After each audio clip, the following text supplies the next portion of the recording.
इब्ने हजर कहते हैं कि एक शख्स को मैंने एक मकाम पे देखा, वो मेरे इलाके का तगड़ा बंदा था, सियाना बंदा था, मालदार था। क्या कहते हैं पंजाबी में, डंडी पट्टी बड़ी कायम थी, बड़ा उसका दबदबा तनतना था।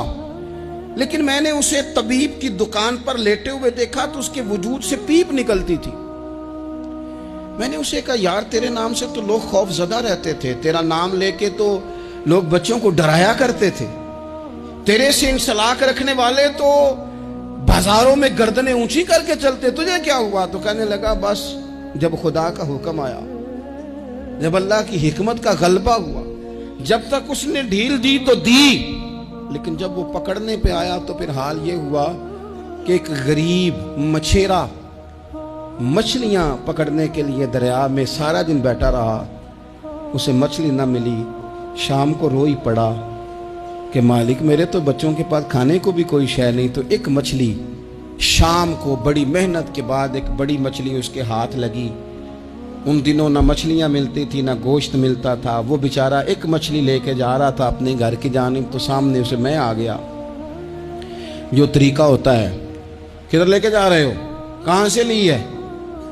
तो कहते उसने कहा, साहब मुझे पता है आप मुझसे छीन लेंगे, लेकिन मेरे बच्चे सुबह से भूखे हैं, यही मेरा रोज़गार है, आज मुझे कुछ नहीं मुयस्सर आया, मैंने इस मछली को लिया है, मुझे तो बेचने को भी कुछ नहीं मिला, पता नहीं मुझे पकानी किस तरह है।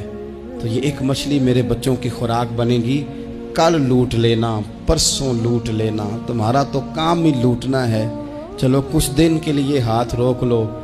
कहते हैं उसने जब ये कहा तो मैंने एक थप्पड़ मारा और उस आदमी से मछली छीन कर मैंने उसे पकड़ के घर ला रहा था मैं। उस मछली ने, हालांकि मछलियां काटा नहीं करती, कहने लगा उस मछली ने नाखून पर, मेरे पोरे पर थोड़ा सा काटा है।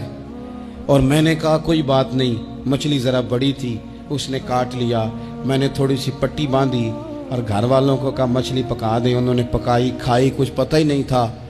2-4 दिन गुजरे हैं तो ज़ख्म आगे बढ़ने लगा है। तबीब को दिखाया है तो उसने कहा ये तो उंगली काटनी पड़ेगी। कहते हैं वो उंगली कटवाई, 1 हफ्ता नहीं गुजरा था कि ज़ख्म आगे बढ़ा। तो फिर वो हाथ की तरफ बढ़ा तो मैंने जाके दिखाया तो उसने कहा हाथ भी काटना पड़ेगा, सारा बाजू कटवा चुका हूँ, रात को नींद नहीं आती, एक लुकमा पेट में नहीं गुजरता। मेरे बच्चे, मेरे भतीजे, मेरे भाई, मेरे अजीज गली गली उस गरीब को ढूंढते फिरते हैं जिसका नाम भी हम कोई नहीं जानते।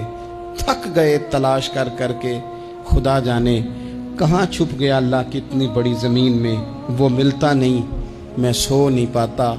कहने लगे शेख मेरे लिए दुआ कर दो, मुझे कुछ नहीं चाहिए, बस वो मुझे मिल जाए और मैं उससे ना माफ़ी ले लूँ, बस वो मुझे माफ़ कर दे, 2 जुमले माफ़, जैसे भी होगा मैं मना लूँगा, बंदा दरकार है। इब्ने हजर ने लिखा है, कहते हैं वो तड़पता रहा, रोता रहा, आहोजारी करता रहा। मैंने भी उसके लिए दुआ की कि अल्लाह करे वो शख्स तुझे मिल जाए। फिर कुछ दिनों के बाद मुझे किसी ने बताया कि मर तो गया है तड़प के, पर उससे माफ़ी का मौका मुयस्सर नहीं आया।